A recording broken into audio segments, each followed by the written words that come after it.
Tick-tock, time to rock. Good evening, good morning, good afternoon to everyone who's watching from all around the world. I'm your friendly neighborhood philosopher, D. Wood. And with me now is the guy who taught your great-granddaddy about jihad, because that's how long he's been doing it. Robert Spencer. How you doing, Robert? I am doing great, David. How are you, sir? Good. Now, Robert, we are about to jump into this week in jihad. So, has some stuff happened this week before we even get started? Has anything happened this week? Because it seems quiet. There's no 9/11. There's no 7/7. This is a down week for jihadis. But is there stuff to talk about? Very much so. This has been a very busy week for the jihad. Wow. Most people don't realize that it is going on every day. And at Jihad Watch, we cover it, but we never are able to cover all of it. There is always more. And for anyone who hasn't been following Robert's website, the link is in the description box. Also got a link there to the greatest book on jihad there is, apart from maybe the Quran. Well, I guess the Quran doesn't give you the history of jihad, so it just gives you a playbook. Yes. It gives you a playbook. But I also have a link to Robert's book, The History of Jihad.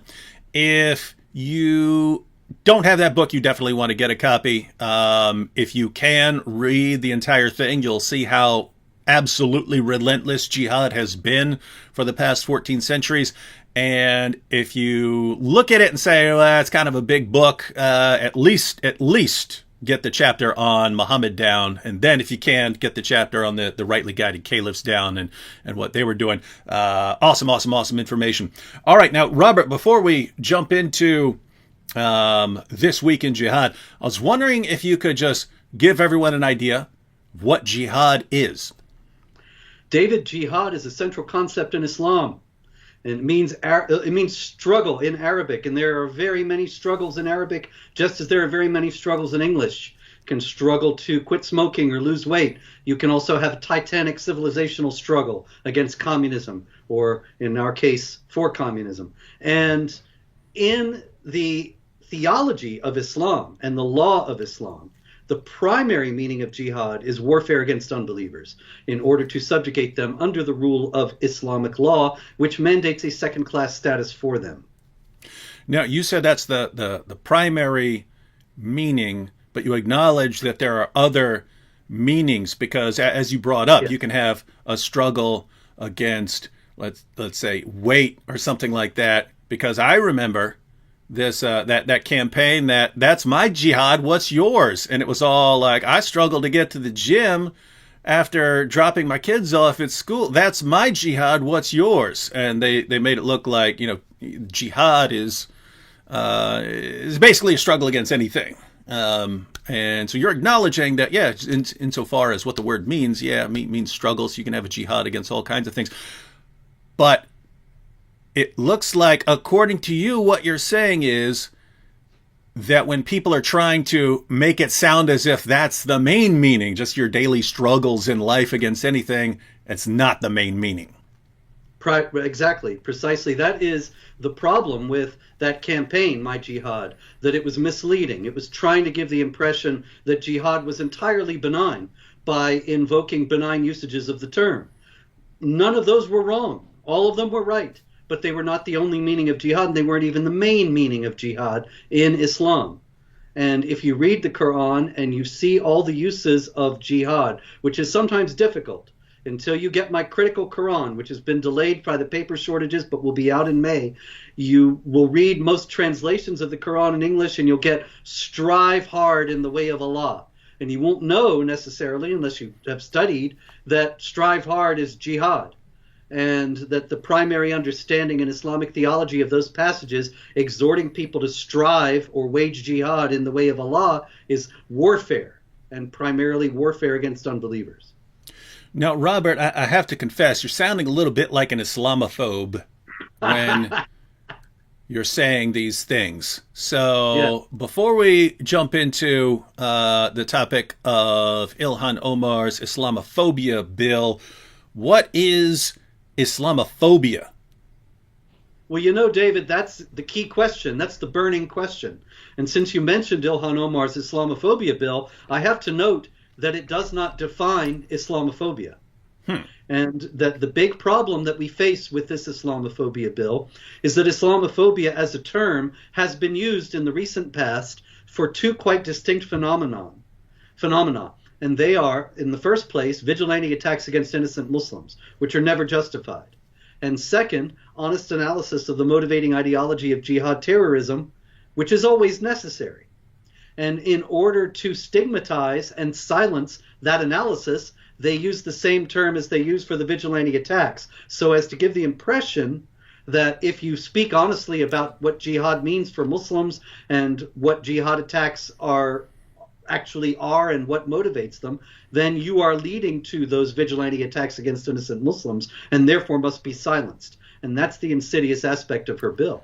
Well, that's disturbing because in philosophy, more specifically in the branch of philosophy called logic, that's a logical fallacy called equivocation, where you change the meaning of a term. And so what you're saying is that someone would go up and say, hey, that, some random person went and attacked a Muslim because that person is a Muslim. You're against that, aren't you? Yes, I'm against that. Well, then you're against Islamophobia. So you're against Islamophobia, aren't you? Well, yeah, if that's what Islamophobia is, then I'm against Islamophobia. But you're saying that then they changed the definition. Okay, well, then you're against anyone who says anything against Islam or anyone who actually quotes the Muslim sources accurately and tells what it calls for. And so you're against all that, too. And so it's this idea of what we want is to shut down criticism of Islam and any honest report on what it calls for as far as calls for the violent subjugation of the world, calls for the killing of apostates, allows men to beat their wives into submission, allows the victors in a war to take the women and girls as their sex slaves. When we say that, you want to shut that down. But you can't say, especially in Western context, you can't say, hey, you can't criticize taking women as sex slaves. You can't do that, because then people say, well, of course you can. Of course you can criticize that. What are you talking about? So you have to say, are you against this phobia? Well, yeah, I'm against the phobia, but then you're saying they change the meaning of the phobia as they go along. Oh, yeah. And I think it's no accident at all that the bill does not define Islamophobia precisely so that that kind of equivocation can be carried out. Mm-hmm. And that's also underscored by the fact that the bill itself talks about wanting to stop racial attacks against Muslims. Now, Islam, as you and I both well know, is not a race. Racial attacks against Muslims. Exactly. So now, would Christians and atheists be a race then too? Well, they're not mentioned, so I don't know. But you know what's funny about this is that also this week in Jihad, after years and years of calling people who are critics of jihad terror and Sharia oppression racist, a Muslim professor this week wrote an article explaining how terrible it was to act as if Muslims were a racial group. Mm-hmm. And yet that's exactly what Ilhan Omar's Islamophobia bill does. And it gives the impression that any criticism of Islam is going to be taken as incitement to violence and thus must be silenced. Yeah, see, because that's the disturbing part, right? In that you've experienced this thousands and thousands of times. I've experienced this thousands and thousands of times. We say something obvious and straightforward, something that Muslim apologists, anyone who's being honest, will acknowledge. The penalty for leaving Islam is death, and we'll say something like that. And then we will be called Islamophobes for saying this. So here's what's disturbing. You've got the government now says, okay, now we've got this special envoy who's tasked with combating Islamophobia. We're not defining what Islamophobia is, but as long as Islamophobia is not defined, tons of people say that what we do is Islamophobia, even if it's just straightforward reporting facts. So now, as far as this term without any definition is going to be part of law, then we're under the government is now supposed to combat us because we're because we're Islamophobes, right? And the groundwork for this has been being laid for years, and it all works in the same direction. For example, I was just telling you right before we came on that I myself am a violent extremist. And I'm glad you're admitting this. The Global Internet Forum for Counterterrorism, which is the counterterror arm created by Microsoft, YouTube,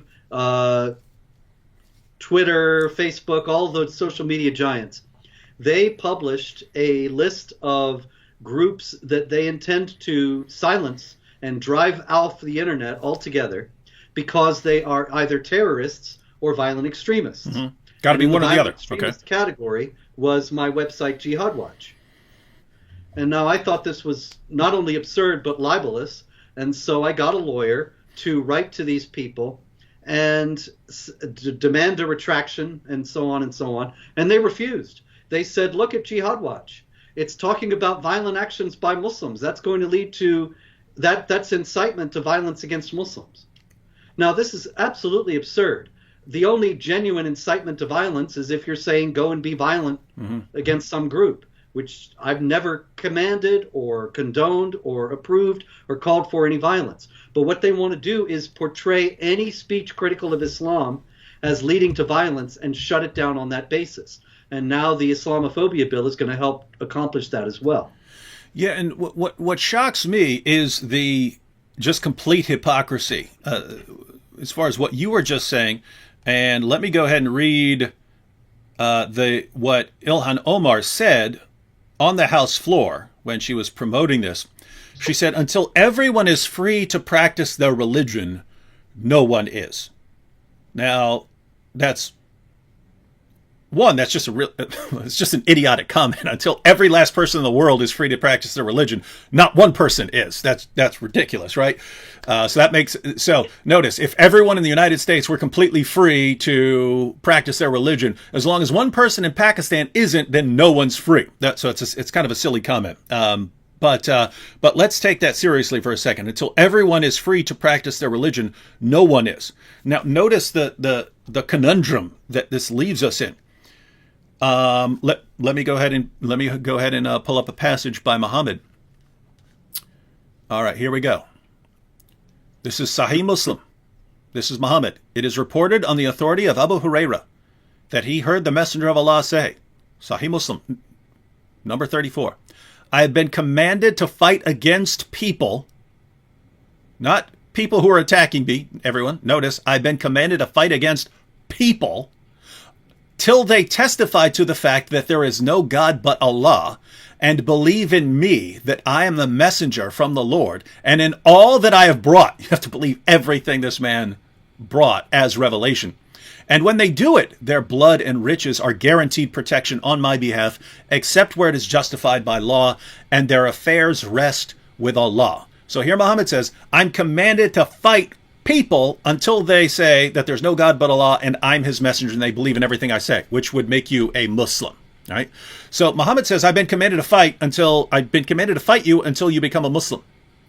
Now, it seems like if you've got these organizations and if you've got Ilhan Omar saying until everyone is free to practice their religion, no one is. Muhammad is saying no one's free to practice their religion unless that religion is Islam. That's what Muhammad is saying here. No one is free to practice their religion until they believe in Islam. And he's coming to fight you if you have the wrong religion. So what if we believe what Ilhan Omar is saying, then we should say, oh my goodness, we need a special envoy in the government to combat this sort of teaching and to expose this sort of teaching. But we don't have that. What we have is Robert Spencer. He's exposing the teaching. I'm exposing the teaching. And we're called Islamophobes. And we need the government to crack down on us.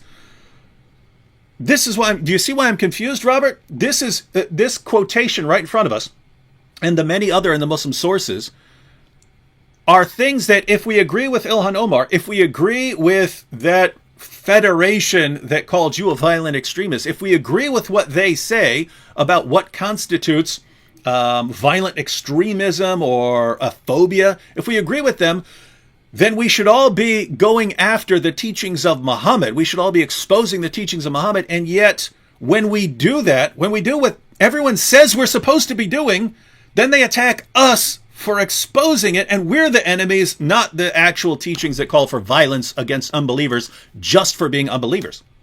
Right. There's no consistency. It's total hypocrisy, because what it really is, the Islamophobia bill, that is an attempt to bring Sharia blasphemy laws to the United States. Sharia blasphemy laws criminalize criticism of Islam. The dhimmis can't complain about their subjugated status, because if they do, it will get even worse. Their contract of so-called protection will be revoked, and their lives will be forfeit. So they learn never to say anything negative about Islam, Muhammad, or the Quran, and they know that if they do, they're liable to get killed. It'll be the same thing here. If this bill passes the Senate and becomes law, then this will be an extension of that prohibition on criticizing Islam. Yeah, and we did have a question along these lines. Zoraida says, has this bill passed already? My understanding is that it's passed the House, but now it goes to the Senate. The president has already said he's on board with it. So basically, if it gets through the Senate, it'll be approved by the president, and then it's very law. Likely. Since the Democrats control the Senate, and since the Republicans don't really have a clue any more than the Democrats about what this is all for, what it's intended to do, it's very likely to pass. So if it passes the Senate, and then it will be signed off by the president, then what we will have is an official part of the federal government that is assigned to combat Islamophobia, where Islamophobia will be anything they decide that it means, because it's not defined. Exactly. And you and I, again, just to recap, you and I are called Islamophobes repeatedly simply for stating what Islam teaches, simply for talking about Muhammad or the Quran. We're called Islamophobes for that. Exactly. And so that's the idea, to silence you and me and every one of us who speaks out about the motivating ideology behind jihad terror and about the sources of the other oppression that we see coming out of people who observe Sharia. And so Ilhan Omar says, until everyone is free to practice their religion, no one is. We look in places like Saudi Arabia and Pakistan and so on. And if you go around practicing your religion and you're not a Muslim, or even if you are a Muslim and you're from the wrong sect of Islam, if you're just from the wrong sect of Islam, you're not free to practice your wrong sect of Islam in many places. And so according to Ilhan Omar, these are the problem areas. And yet it turns out that we are not allowed to speak against what's going on there, because we will now have the federal government after us. Right. Interesting. It would be Islamophobic. If what you and I do is Islamophobic, then there's no way you can stand and criticize any kind of violence or oppression that is justified in Islamic law. So if someone, as we all know, Muhammad said repeatedly, if anyone leaves his religion, kill him. If anyone leaves his Islamic religion, kill him. And so if someone in a Muslim country says, you know what, I now reject Islam, I want to become a Christian, or I want to become a Hindu, according to Ilhan Omar, until that person is free to practice his religion, no one is. And yet Muhammad told his followers to execute these people. And so if someone in a Muslim country is executed for leaving Islam and choosing another religion, choosing to follow and believe in another religion, and we say, hey, that's wrong, you can't do that, the federal government's coming after us, not against the person who's executing people for leaving Islam. That's it. Interesting stuff. It's sort of, the Organization of Islamic Cooperation has foreshadowed this for a long time. I've seen this in their Islamophobia Observatory, where they list so-called incidents of Islamophobia. And so, for example, a Muslim cleric would say something like, kill the mushrikeen, those who associate partners with Allah, wherever you find them, which is, of course, a quote from the Quran, the verse of the sword. And then I would say at Jihad Watch, this Muslim cleric said, kill them wherever you find them. And that would go in the Islamophobia Observatory, but not what the original cleric had actually said. It's that they don't want these things reported, they don't want them quoted, they don't want them known. And that's really what they consider to be Islamophobia when we start to understand what the jihad imperative is really all about. That's what they want to keep us ignorant and complacent so that we do not resist it. Very, very disturbing stuff here. And I have to say, Robert, I look at some of the more devout, what some of the more devout Muslims say about people like Ilhan Omar. And they say, she's not a real Muslim because she's siding with, she's siding with LGBTQ stuff and siding with all this other stuff. She's not real. And yet what's amazing is even these people who defend radically different things somehow agree. What they all agree on is you can't talk about Muhammad and the Quran. No matter how liberal or left you go, you still can't talk about Muhammad, and the government itself has to crack down on you. And another disturbing thing is that the social media platforms all end up falling in line on this stuff, right? Like if you're, let's say, if your name is Ali Dawa on YouTube, you can literally call for the execution of people like the apostate prophet. You can call for his death and say, I'm going to be watching as this man is executed as soon as we get our way. YouTube will respond, well, that's just part of lively debate. If I say Muhammad's a false prophet, I will actually get banned. That's what I got banned for the other day. I said Muhammad's a false prophet. Don't believe in him, believe in Jesus. I got banned, lost my appeal. Got a 7-day ban, video taken down. Fortunately, we were able to get that to someone who had a shred of common sense to say, okay, if you want to make that the rule, fine. That's not in the rules. That's not in the rules that I can't say Muhammad's a false prophet. So they restored it. But notice, but that happens all the time. That happens almost every week with me, that they take down something where I said something about Muhammad. And so what you end up with is you have Sharia, and everyone says, we believe in freedom of speech, we believe in freedom of expression, we believe in freedom of religion. Then you have this thing called Sharia, which is against all of that. But everyone over time, just more and more and more, they fall in line. The governments, the media, social media platforms, they all fall in line and end up doing the exact same thing that Sharia calls for when supposedly we're in a free society. Well, that's the same social media giants that called me a violent extremist. It's their organization, the Global Internet Forum for Counterterrorism, that did that. So I'm not surprised that they would take down a video where you're calling Muhammad a false prophet, because it's really the same kind of thing. You say anything negative about Islam, which includes reporting accurately on the deeds of Muslims done in the name of Islam and in accord with its teachings, and then you violated Sharia, and they're essentially going by that at this point.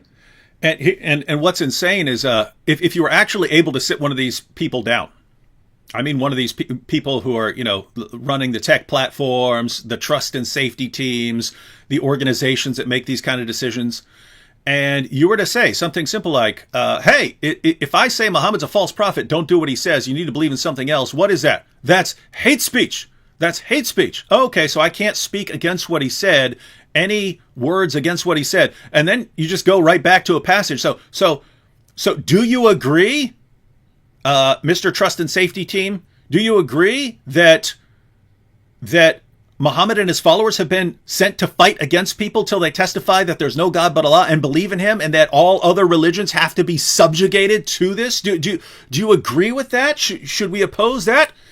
They can't answer, because if they say, no, I'm against that, well, they're an Islamophobe too. So they just have to call you an Islamophobe, hoping that they never have to actually deal with the problem. These people they're just programmed bots. They're miseducated. They're told, dude, these people are racist bigots, and that's all they know. They've never had an original thought in their head in however many years they've been on the planet. They don't know anything. I admire your willingness to have a rational discussion with them. It's kind of like debating Islamic apologists, though. There's just no ground there for rational discussion. Yeah. So, just to recap, everyone, it's, hey, until everyone is free to practice their religion, no one is. We have to stand against people and ideologies that stand in the way of the free expression of religion. Okay, well, I got a big one for you. Here's Islam. Ah, shut up, you Islamophobe. Don't. So it's. That's it. It's just amazing, these double standards. It's wow. All right, well, so we've talked about Ilhan Omar. Hope everyone is up to date on that now. So again, it's passed in the House. Now it's going to the Senate. If it gets through the Senate, it will definitely be approved by the president. And then the U.S. government will officially be against anyone who's committing the vague crime of Islamophobia, which they can then define however they want. All right, so I've heard that you have some stuffs for I have us. so much stuffs, David. There was a very busy week, really. And I've got 6 mosque stories. And I think that that's important, since we all know that jihad terrorism has nothing whatsoever to do with Islam. It's interesting that mosques keep playing a role in it. But first, there is a more important story coming out of France. And this was on December 8th, and there was a Catholic church that was celebrating the Immaculate Conception on that day, a major feast in the Catholic Church, and a group of Muslims began to harass the procession and say, "You are infidels, you're a gang of whores, and even more importantly, get lost, this is not your country, and even more importantly, Wallah, on the Quran, I will cut your throat, and this is the land of Allah." And they began to spit on the priest, poured cold water on him, and make violent threats. Now, where'd you say this was? Saudi Arabia? No, it was in France. Wait, did you say, when you say France, do you mean Pakistan? It sounds like it, I know. But it was in a parish in Nanterre, Nanterre.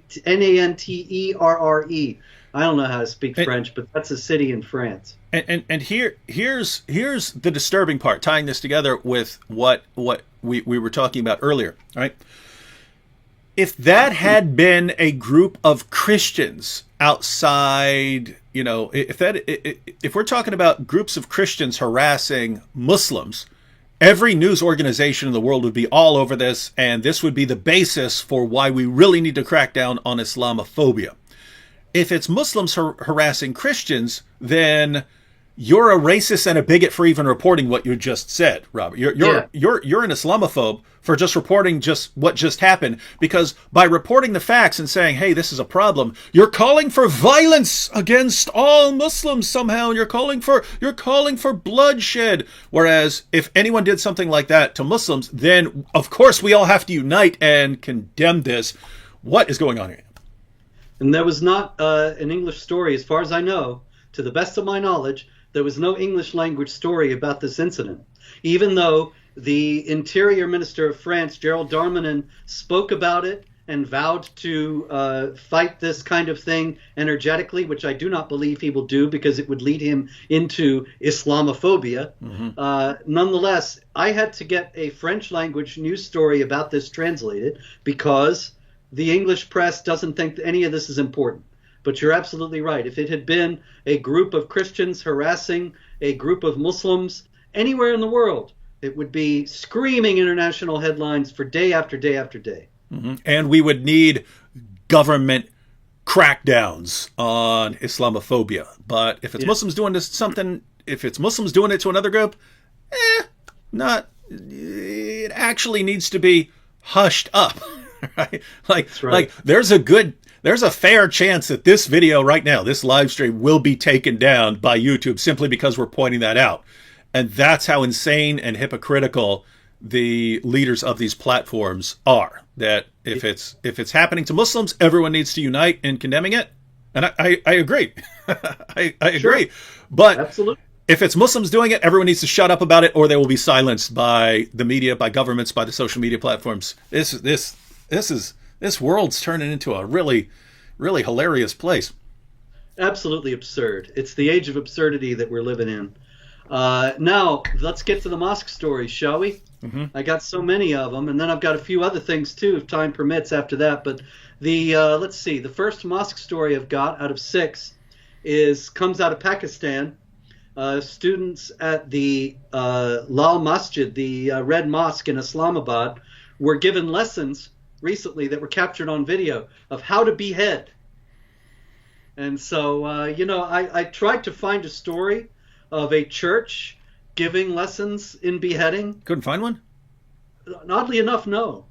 That's And yet strange. they tell me that all religions are equally capable of inspiring violence, and yet somehow this kind of thing only ever seems to happen in mosques. And what would be the purpose of that? Why would you want to know how to behead someone the official Islamic way? What could they possibly use something like that for? Well, David, chapter 47, verse 4 of the Quran says, when you meet the unbelievers, strike the necks. And then chapter 8, verse 12 actually says that Allah commanded the angels strike the necks and cut off their fingertips. Every now and then I come across a news story like that where somebody was not only beheaded, but his fingers were chopped off. And usually there was a story like this in New Jersey actually a few years back, and the cops were saying, well, it's clear they wanted to erase any way to identify the victims. And I thought, no, that has nothing to do with it, you dope. It's Quran, chapter 8, verse 12. Strike the necks and the fingertips. But anyway, that's why they have the beheading lessons at the Red Mosque in Islamabad. And I mean, we read tons of passages where Muhammad says, if anyone leaves his religion, kill him. But we have an instance where Ali was executing people by burning them. So the fourth of the rightly guided caliphs, Ali, who was burning people to death, and Ibn Abbas stepped in and said, no, that's not how you kill them. That's how Allah punishes them, with fire. You got to kill them the way Muhammad said to. But it's in Malik's Muwatta where Muhammad said, if anyone leaves his religion, strike off his head. So the official way that you're supposed to execute an apostate, execute someone for leaving his religion and choosing to practice his religion, which Ilhan Omar says no one's free until everyone can practice his own religion. If you decide you're going to practice, let's say, Christianity or something, you don't believe in Islam anymore, then you would be beheaded. And you're saying that at a mosque, they're being trained to behead unbelievers, apostates, things like that. All the things that someone like Ilhan Omar seems to say with her words you should be against. But as soon as you announce that you're against when Islam does these things, then you're an Islamophobe. The government has to crush and destroy you. And so this is some amazing stuff. And Robert, what do you think would happen if, a Hindu temple or a Christian church were training on how to execute people who leave and convert to Islam?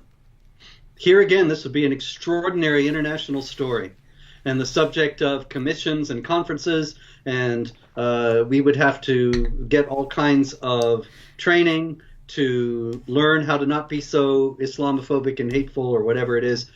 This is a total double standard and complete brazen hypocrisy. These kinds of stories come out of mosques and nobody bats an eye.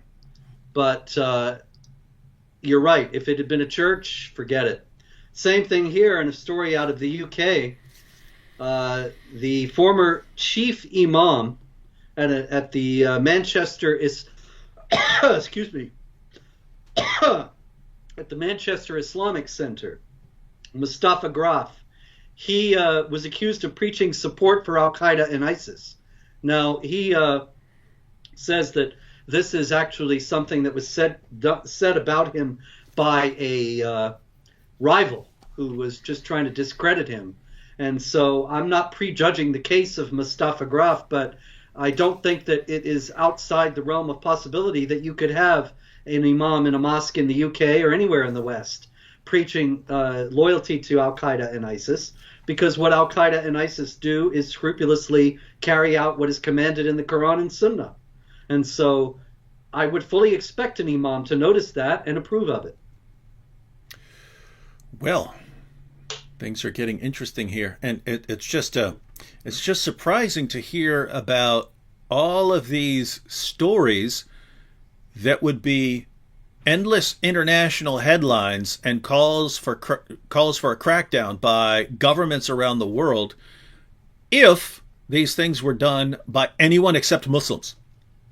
That's right. And that's really the story of my life, David.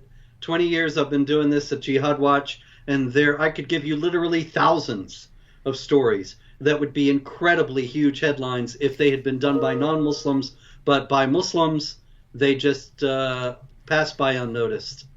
Next we have, let's see, the story next comes out of Israel.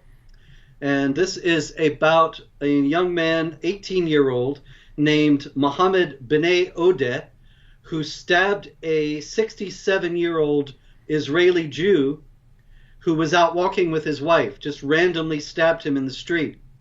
Now, this kind of thing happens all too frequently. But what's noteworthy about this is that Mohammed Bnei Odeh then fled into a nearby mosque. And I think it's noteworthy that he thought that he would be able to find sanctuary in a mosque. You don't usually hear about people who commit murders or commit attempted murders, then running into the nearest church and thinking they'll find sanctuary there. But there are numerous stories over the years of jihad terrorists fleeing into mosques. And this raises once again the question of, well, what exactly does Islam teach? And excuse me, would they really find what he had done to be so bad? And maybe that's why he ran into the mosque. And if experience is any indication, I would guess it's, well, you're supposed to fight oppressors, and they're the oppressors, so you're supposed to fight them. Something along those lines. And Robert, what do you think would happen if let's say a devout young Jewish man were to walk up to a Muslim couple, start stabbing, and then flee, and head into a local Jewish center or something like that? Would that be newsworthy? Oh my goodness. I would imagine that would be shock and horror all over the world. You think Ilhan Omar would have a problem with it? Yeah, Ilhan Omar would say this is terrible Islamophobia and demand that the various Jewish groups in the United States denounce this, which they would have already done probably. And it would just go on and on and on forever about how this is an indication of how the oppressive Israelis are mistreating the Palestinians. But she's not going to say anything about this. I can guarantee that. And here's what's interesting about this. So right now, I mean, the House of Representatives decided, of all the stuff that's going on in the world, what we really need to focus on right now is Islamophobia. If you look globally, the most persecuted group is Christians, right? That's been repeatedly shown. Globally, the most persecuted group is Christians. And unless it's changed very recently, I remember a few years ago in the United States, as far as religious believers are concerned, Jews were disproportionately targeted more than any other groups. And so if you look at the globe, then the biggest concern should be the persecution against Christians. And if you're looking at the United States, the biggest concern should be the persecution against Jews. And again, if you're looking at the globe, you do have, communist countries and stuff like China who have a problem with both Muslims and Christians, because they're atheistic, and as far as communistic thought, religion is the opium of the masses. It stands in the way of the full flourishing of communism, and so you have to crush them and so on. So you have communist countries that crack down on Christians, but a large part of the persecution of Christians would be in Muslim countries. And yet the concern of the government right now is not, hey, what do we do about this persecution of Christians is how can we, the government of the United States, stop people from pointing out this persecution of Christians in Muslim countries? How are we going to crack down on the people who speak about this? Because it's Islamophobia. That's right, David. And you know something also, the United States government has an ambassador for international religious freedom. And for years, the ambassador for international religious freedom, the last one was former Senator Sam Brownback, he spoke out very strongly against the persecution of Christians, even when it took place in Muslim lands. But the Biden administration has named Rashad Hussain to be the ambassador for international religious freedom. He is a Sharia adherent devout Muslim. He's memorized the entire Quran and is the former envoy to the Organization of Islamic Cooperation under the Barack Obama administration. So the question for Rashad Hussain that nobody will dare to ask him, but really should be asked of him, is what are you going to do when it comes down to Muslims treating Christians in the way that they are directed to do in the Quran and in Islamic law? Are you going to consider that a violation of religious freedom in accord with the U.S. Constitution, or you can consider that the natural order of things in accord with Sharia? But nobody dares ask questions like that because they would be Islamophobic. So you say this man's memorized the entire Quran? Yeah, he's a Hafiz. So he's memorized, fight those who do not believe in Allah, Surah 9, verse 29? Absolutely. So if they're supposed to pay the jizya with willing submission and feel themselves subdued, when you have ISIS telling the Christians in Syria a few years back that they had to pay the jizya and submit, would he have thought that a violation of religious freedom or not? It's in the Quran. So you're telling me this guy has memorized Surah 48, verse 29. Yes. Muhammad is the messenger of Allah, and those who are with him are severe against disbelievers and merciful among themselves. He's got that. This dude has this on speed dial in his head. Yep. He's got 98.6 too. 98.6, which calls Jews and Christians and idolaters the worst of creatures? Indeed. So there you go. Wait. He's got it all in his head. Does he also have Surah 3, verse 110, that Muslims are the best of peoples ever raised up for mankind? Does he have that in his head? Why, yes, David, he does. So does he have that part about Muhammad being commanded not just to fight against unbelievers, but also against hypocrites? Sure. Wow. So this guy has some disturbing stuff in his head. Wow. Okay. And he loves it. He thinks it's great. All so right. I don't think it's an illegitimate question to ask him where his loyalty is going to fall with Sharia or with the U.S. Constitution. But the question has been ruled out of order a priori. It would be Islamophobic. Exactly. I got more mosque stories here, David. Really? It's hard to believe there could be so many mosque stories. In just a week. This is only going back a week. So we're not going back like years. No, sir. This has all happened in the last week. The Grand Mosque of Paris is holding a contest. A Hadith memorization contest. Wait. Yeah, wait. You mean Hadiths like... Oh, yeah. Hadiths like... As a matter of fact, David, in the news story that I have at Jihad Watch about this, the very first Hadith that they're supposed to memorize is, I've been commanded to fight people until they testify that there is no God but Allah and Muhammad is his messenger, until they perform the prayer and pay the zakat. Wow, that's a coincidence, because that's the one I just put up on the screen. There you go. Wow. So there are various others. Allah has prescribed that you should do good in all things. So when you kill well. And when you cut the throat well. Each of you should sharpen his knife and kill his sacrifice properly. Wait, so hang on. So you're saying in one mosque they're having a recitation, memorization competition for who can memorize all these hadiths about fighting and subjugating and slaughtering unbelievers in the name of Allah. Then in another mosque, they're practicing their beheading techniques. Yes.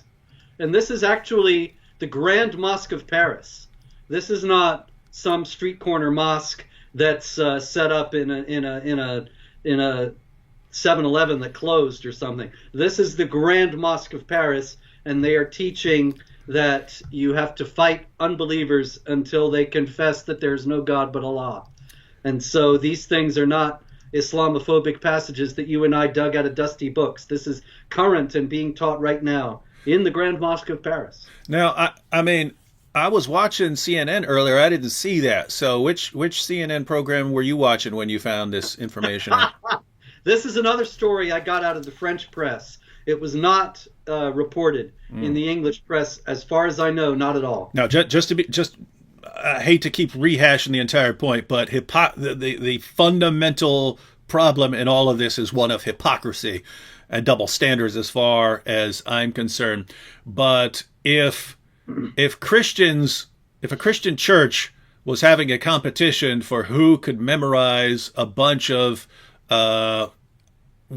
I don't know, like a bunch of statements about how Christians are supposed to go and kill people for having the wrong religion, and then another Christian church was out there practicing to become the future beheaders of all of these people, do you think we'd hear about it somewhere other than a French news agency?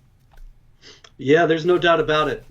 But the hypocrisy is absolutely 100% total, all pervasive. Wow. I have another one out of Israel. What? Another story out of a mosque. Another mosque story? How many mosque stories are there? There are 6 this week. Oh, wow. Almost one every day. And keep in mind, any one of these, if it were a church, would be newsworthy. But because it's a mosque, it's not only is it not newsworthy, you're a racist and a bigot and an Islamophobe, and the U.S. government needs to crush and destroy you for even mentioning it. That's it. So in this one, a Muslim named Muhammad Sunukrut, who is a resident of Israel, he went to Ramallah and met in a mosque with a friend, and his friend asked him to join in a terrorist operation, and he agreed. And he provided the jihadis with 5 liters of hydrogen peroxide for the production of explosives after this meeting in a mosque to plot the terror attacks. Here again, we see that we're constantly told in the West that Islam is a religion of peace and it rejects all violence and terrorism. Even the Pope has said authentic Islam and the proper reading of the Quran reject every form of violence. And I don't know what he was smoking at the time, but in any case, the fact that a terror attack would be planned in a mosque by people who would not bat an eye about being there to do it is just an indication that they understand very well that their religion commands this warfare against unbelievers. And so a mosque is an entirely appropriate place for them to plot these massacres. Yeah, and I mean, I can think about every church I've ever been in. If I said, hey, guys, I need to borrow the church here so I can build my bombs and this and that, they'd report me, or they'd think I'd gone insane and call some mental health services or something like that. But apparently there's just a lot going on in mosques there. So they're building the materials for warfare. They're practicing their beheading for when they get to carry out their Sharia penalties. They're memorizing the passages that call for this violence. And yet, here again, we're Islamophobes and bigots because we're talking about it and mentioning it and not completely ignoring it. And the government needs to crack down on us. The U.S. government, according to Congress, the U.S. government needs to stop us from speaking about this, because otherwise they'd be Islamophobes too, and they can't have that. There you go. The last one is out of Cyprus. It's a little different. This one takes it in a bit of a different direction. What happened was on the island of Cyprus, in the Greek part, because as you know, Turkey occupied northern Cyprus in 1974 and expelled hundreds of thousands of Greek Cypriots from their homes, and they have never been allowed to return. But in any case, in the Greek Cypriot part, there was a Syrian Muslim migrant who went to a mosque, because there are mosques in the Greek part of Cyprus, no churches in the Turkish part of Cyprus. But in any case, he went to the mosque and he asked if he could stay there overnight, and they said no. And so he was furious, and he tried to set fire to the mosque. Now, mind you, this is a Muslim, a Syrian migrant. But Recep Tayyip Erdogan, the president of Turkey, said that this was an example of Cyprus's Islamophobia, that they would allow the mosque to be set fire, although it was not harmed. And he is vowing retaliation, which may take the form of military action against the Greek part of Cyprus. Now, I think what's noteworthy about this, among other things, is that this shows the elasticity of the term Islamophobia. Mm-hmm. That you even have a Muslim here who everybody acknowledges is the one who is responsible for the attempted burning of the mosque. But Erdogan doesn't care. He is using Islamophobia opportunistically in order to justify some future action against Cyprus. And I think this illustrates very well how pernicious a term it really is, because it can be used for virtually anything. And apparently the only thing it can't be used for is actually being rationally concerned about Islam. I mean, if you are rationally concerned about Islam, it must be irrational and therefore a phobia. But I mean, guys, just imagine. So Robert, if I understand you correctly, a Muslim asked to stay in a mosque in the Greek part of Cyprus because he didn't have a place to stay. They said no. He got mad, tried to set the place on fire, didn't work very well, and now the Islamic government of Turkey sounds like they have plans of invading Yes. to declare war on this Islamophobic part of Cyprus because of what a Muslim did. And notice, ladies and gentlemen, I mean, if you're talking about, let's say, a Muslim majority country and you have a Christian church and there was a Christian traveler and the Christian traveler said, hey, let's say Pakistan, a Christian traveler said, hey, I don't have any place to stay. Can I stay in the church? And the church says no. And the Christian tries to burn down the church. And then other countries with Christian majority populations say, now we have to invade Pakistan because of their anti-Christian bigotry in allowing this Christian to try to burn down a church. You'd think that sounds absolutely insane. Yes. And yet it's actually the world we live in. And if you bring up any of it, again, there's a good chance that this live stream will be removed as hate speech by the YouTube censors, just because all we've done is report some facts and quote some sources and expose some hypocrisy, and that's too much in the world we live in. That's right.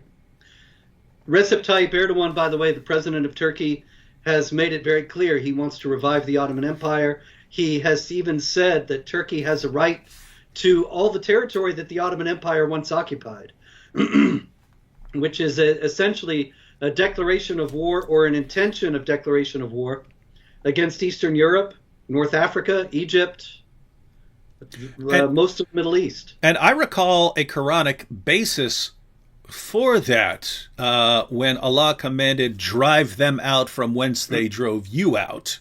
There you go. And isn't that the theological basis behind the claim that Islam has to take back Israel? And that's why you even have lots of Muslim leaders who aren't in favor of any sort of two-state solution, which was repeatedly offered to them over time, and they rejected it repeatedly because it's all theirs, because it was once controlled by Islam. And then, yes, as you pointed out, I mean, all the way up into Europe, Spain, this all has to be taken back, and the focus is on Israel just because that's the closest to the heart of the Muslim world. Also because it's Jews who are the worst enemies of the Muslims. Mm-hmm. Chapter 5, verse 82. And so once again, if we were to say, hey, there's this problem because you've got all these areas that are no longer Islamic, and yet according to Muslim leaders, these places have to be taken back, seized. So these are places that are in a perpetual state of war, according to Islam. Even if they're not focusing on them yet, the goal would be to eventually take them back and seize them. And if we were to say, hey, according to Islam, the reason for this ongoing violence is they have to take these places back because that's what they're commanded, we would be the Islamophobes, we would be the bigots, we would be the racists, and that's just how things work in the world today. Welcome to the age of absurdity, David. All right, ladies and gentlemen, well, we've been going about an hour, and we want to keep these shows to about an hour so that people, Robert and I have talked about it before. I usually am not going to click on anything that says 3 hours. Unless it's something I just have to absolutely see. So we want to keep these relatively short just so everyone can stay updated on what's happening this week in Jihad. Any final comments, Robert? David, the Islamophobia initiative is going to continue, and people really need to wake up because this is a serious challenge to the freedom of speech, which is a foundation of any free society. And so you might think, well, I'm not an Islamophobe. I'm not going to say anything critical about Islam. I don't think anything about Islam at all. But remember, that's not going to end with that either. Once they start to erode the freedom of speech, they're not going to stop. There are going to be many other things that they will get to after they've silenced all us Islamophobes. Yeah, and I mean, you nailed it right there. I mean, there are lots of people who don't think they need to be concerned about this because it's not affecting them directly. Whereas if people like Ilhan, Omar, and so on, and these various organizations get their way, they'll eventually silence us. I mean, we could still talk in our houses maybe or something like that, but we won't be allowed to speak publicly. And if they get their way, I mean, we'll be jailed and imprisoned or something down the road. But notice if they just are able to silence us, a lot of people, I don't really care about this stuff. It's not affecting me directly. What do you then do when it does affect you directly? And when people are being, when you do start to realize that it's a problem, when you do find out what's going on in mosques and being trained to behead people and so on, what happens when you do figure that out and then you're no longer allowed to speak? And I mean, it's coming. Yeah, I mean, it seems like there should be some preemptive speaking out against things. And notice, ladies and gentlemen, we're talking entirely peaceful here. We're not talking about going and fighting and subjugating anyone. The actual leaders who are calling for violent subjugation, they're exempt from criticism. We speak out against that. We're the ones who have to be silenced. Very, very strange world. All right, well, Robert, I'm hoping that there's absolutely no news to cover between now and next week so that we won't even need a program about this week in Jihad. Somehow, I think we're going to be back next week talking about this week in Jihad. I somehow have the same feeling. All these years of Jihad watching, I've always thought maybe someday I can take a day off, but they never do. So there it is. The jihadis don't take days off, ladies and gentlemen. You heard it from Robert Spencer. All right. We'll catch you all later, and hopefully we won't be talking to you next week, but we'll be talking to you next week. Likelihood, yeah.